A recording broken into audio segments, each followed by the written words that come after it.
F'intervista qasira fuq l-Istazzjon Nazzjonalista l-ħadd filgħodu fejn iddedika ħafna mill-ħin jattakka lill-Gvern u l-istituzzjonijiet tiegħu, anke dawk indipendenti bħal Kummissarju tal-Pulizija, il-kap tal-Oppożizzjoni Bernard Grech enfasizza li jinsab ippreparat għall-elezzjoni ġenerali li jmiss. Tiġi meta tiġi u għandu kollox lest biex ikun fil-Gvern.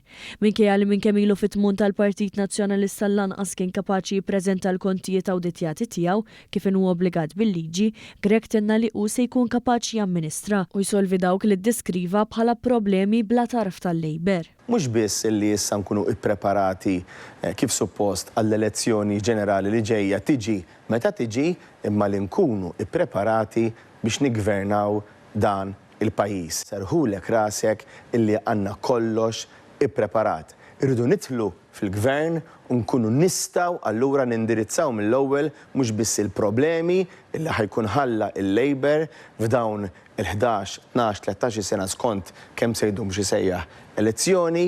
Mistoqsi dwar it-tibdil qed iseħħ fil-karigi uffiċjali fid-Dar Ċentrali, partikolarment bit-tmiem tas-Segretarju Ġenerali Michael Piccinino, il-Kap Nazzjonalista iddeskriva dan bħala tisħiħ. Billi nkomplu anki niġġeddu, nissaħħu, inbidlu billi l-Partit Nazzjonalista ikompli jimxi l-qudiem dan għawet 4 snin ilu u hekk qiegħed nara li jsir dejjem. U sigret magħruf li kif ħabbar One News xurilu tfassal pjan speċifiku biex jitqaċċat minn postu s-Segretarju Ġenerali wara l-elezzjonijiet ta' Ġunju li għadda. Waqt li kompla li fil-jiem li ġejjin se jkun qed iħabbar l-ewwel set ta' kandidati. Il-Kap Nazzjonalista għalaq b'appell elettorali fejn diġà pinġalilu nnifsu bħala Prim Ministru tal-pajjiż.